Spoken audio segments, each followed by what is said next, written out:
Assalamualaikum warahmatullahi wabarakatuh. Nama saya Iqbal Husaini. Biasa teman-teman memanggil saya Rembo.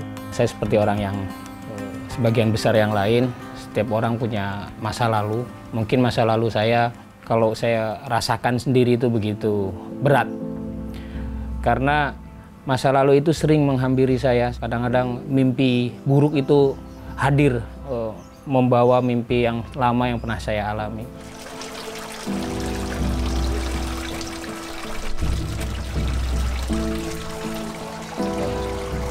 Awal sekitar tahun 2000-an saya masuk di Kompak Ambon, Kompak Puso, konflik Ambon, Kompak Puso, dan akhirnya di era pasca bom Bali 1 saya berangkat ke Filipina Selatan. Saya ikut pelatihan akademi militer di sana sampai 2005. Pasca tsunami Aceh, saya mendapatkan tugas untuk kembali ke Indonesia untuk mengambil beberapa donasi. Saya membantu proses pemberangkatan beberapa orang untuk ke Filipina dan berujung saya ditangkap.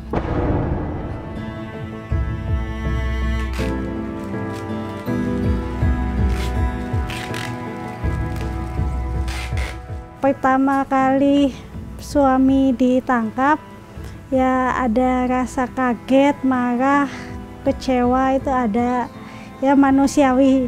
Cuman ya saya merasa ini salah saya atau ini hanya ujian atau ini termasuk hukuman bagi keluarga kita ya. Ya sempat kaget, marah. Saya sebagai istri merasa seperti lalai gitu ya. Dalam proses perjalanan hukuman yang saya alami, hukuman yang pertama kasus terorisme tahun 2005 sampai 2010, banyak hal yang membuat saya itu sebenarnya mempengaruhi hati, atau dalam hal aksi-aksi terorisme yang pernah saya lakukan di belakang ataupun dari rekan-rekan saya di kelompok-kelompok yang lain, saya melihat ketidaksesuaian dengan syar'i ataupun ketidaksesuaian dengan sunnah yang harus dilakukan oleh umat Islam. Kenapa Indonesia yang notabene-nya tidak ada konflik secara horizontal ataupun konflik yang menimbulkan permusuhan yang secara yuridis bertentangan secara akidah, kita justru melakukan aksi mengatasnamakan agama. Saya tidak melihat dari teman-teman ataupun saya sendiri pada waktu, karena saya sebagai seorang junior, kenapa ini justru menjadi pembenaran? Kenapa tidak mencari kebenaran sesungguhnya? Saya melihat banyak hal melakukan aksi yang kami lakukan itu berdasarkan pembenaran, bukan mencari kebenaran. 2010 ketika saya bebas, saya seperti kehilangan arah. Bebas 2010 melihat dunia yang sudah berbeda. Apa yang harus saya lakukan? Stigma negatif itu muncul di lingkungan masyarakat bahwa mantan napiter itu membahayakan, baik membahayakan secara kemajemukan, membahayakan negara, stabilitas negara atau keamanan negara, ataupun pemahaman dan ideologi yang dianggap masyarakat itu masih berada dalam dirinya yang dikhawatirkan memberikan pengaruh kepada masyarakat. Karena lingkungan masyarakat pada waktu memberikan stigma negatif kepada saya juga mencari pekerjaan sulit dengan stigma teroris tersebut. Akhirnya saya terlibat dalam kasus yang lama dan memori lama saya muncul. Saya tidak punya pekerjaan pada waktu itu, akhirnya saya jualan senjata. Saya mengambil beberapa senjata dari luar, baik dari dalam negeri atau dari luar negeri, dan saya jual. Akhirnya saya ditangkap kembali 2013. Saya harus menjalani proses hukum yang kedua dengan tuntutan 5 tahun dan saya divonis 3 tahun. Saya hanya bisa berdoa sepanjang malam. Saya doakan suami saya doakan semua untuk kebaikan rumah tangga kami.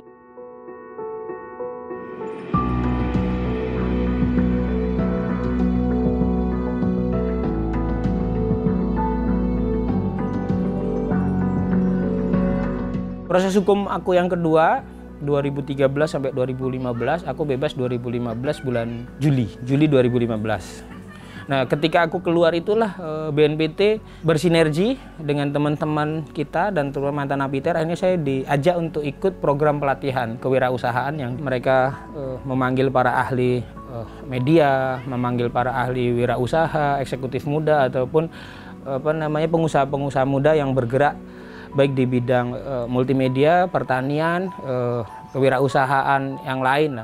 Akhirnya saya dapat program pelatihan tersebut. Jadi Di era 2015, 2016 sampai 2017 kami mencoba membentuk sebuah yayasan lingkar perdamaian pada waktu itu di Lamongan dan disponsori oleh BNPT. Kenapa kami membutuhkan yayasan? Karena yayasan ini bagi kami adalah sebuah komunitas pihak ketiga supaya mantan-mantan napiter yang notabene sudah reintegrasi dari program deradikalisasi yang dilaksanakan oleh BNPT itu bisa mewarnai dan menampung bagi mereka yang notabene baik kombatan ataupun rekan-rekan yang masih di dalam atau yang sudah kembali. Jadi kami rangkul. Akan tetapi ada sebuah perkara yang saya alami ketika saya mencoba reintegrasi, saya mencoba menjalankan menjadi agen perdamaian bersama rekan-rekan di Yayasan Lingkar Perdamaian. Musibah yang terjadi kepada saya yang akhirnya saya dalam proses hukum. Kenapa demikian? Karena saya mencoba merangkul semua rekan-rekan yang mantan napiter ataupun kombatan yang baik di dalam apa yang sudah dalam untuk reintegrasi dan menerima bahwasanya negara Indonesia ini adalah negara yang harus kita ikuti dan aturan yang ada harus kita jalankan, bukan negara yang harus kita perangi secara ideologi dan keyakinan kita. Jadi apa yang kami lakukan bersama rekan-rekan lain menimbulkan imbas balik kepada diriku dan aku mendapatkan ancaman untuk dibunuh.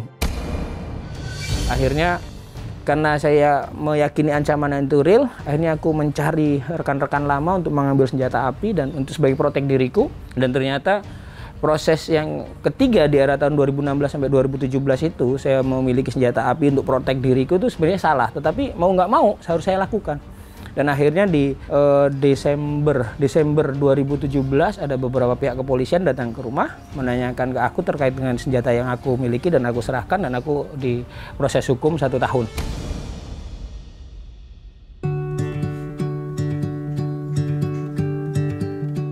Ketika suami saya kembali pulang bebas dari dalam lapas, suami mengutarakan ingin membuka usaha kecil-kecilan. Kemudian kan mengikuti beberapa kursus kewirausahaan, kemudian kita mencoba buat aquaponik itu, terus kebetulan teman juga baru membuka usaha donat, nawarkan mau ikut jualan ya. Jadi kita ya walaupun awalnya dari 1 dus nyoba-nyoba sedikit-sedikit, alhamdulillah lama-lama ya sekarang sudah mulai banyak pelanggannya. Beberapa usaha itu aku coba lakukan, yang penting gimana aku memiliki income. Badan Nasional Penanggulangan Terorisme yang memiliki tusi mengkoordinasikan, menyusun dan melaksanakan program penanggulangan terorisme dalam bidang pencegahan bagi yang ketiga, yaitu program deradikalisasi, yaitu pembinaan kewirausahaan. Kita kumpulkan mereka di satu titik dalam satu wilayah untuk kita berikan pengetahuan kewirausahaan, pengetahuan bagaimana mereka siap hidup di masyarakat. Dengan demikian, selama ini kita support, tetapi hanya hampir dikatakan orang per orang, tidak terasa. Tetapi kemudian kita temukan rumusan bahwasanya ternyata mereka satu wilayah, satu tempat, satu komunitas, satu jenis penyakit yang pernah mereka lewati di dalam penjara sebagai narapidana teroris.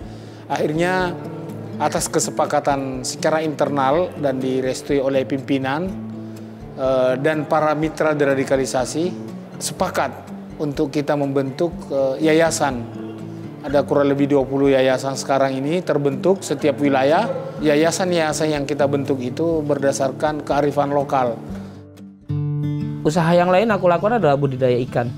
Budidaya ikan sistem organik dengan sayuran aquaponik, dan ternyata aku di situ bertahan sampai saat ini bisa berjalan karena pelatihan demi pelatihan, sistem pemasaran yang diajarkan dari program kewirausahaan yang dilaksanakan oleh pihak BNPT, aku ikutin dari beberapa kali program pelatihan itu.